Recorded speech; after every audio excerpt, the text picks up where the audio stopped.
Hey guys, welcome back. This is how to edit links in Convertkit. So guys, as you can see, we have a hyperlink over here. So in order for you to edit a link, just simply, of course, double click on it. And after that, you should be able to see here this icon over here. So this will be the link icon. And you should be able to see it over here, guys. So from here, you can edit your link over here. You can provide your YouTube and link it into your channel. And in order for you to save the changes, you can just simply click on apply over here.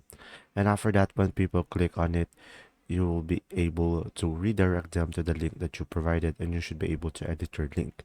So another way in order for you to edit your links as well, go to your profile at the top right and go to the settings. From here, guys, in order for you to add your links, just simply go to the general over here on the left side. And if we scroll down, we should be able to see here, add your links to your social channels, shop pages, website. So pretty much you should be able to add a link over here. There you go. See ya.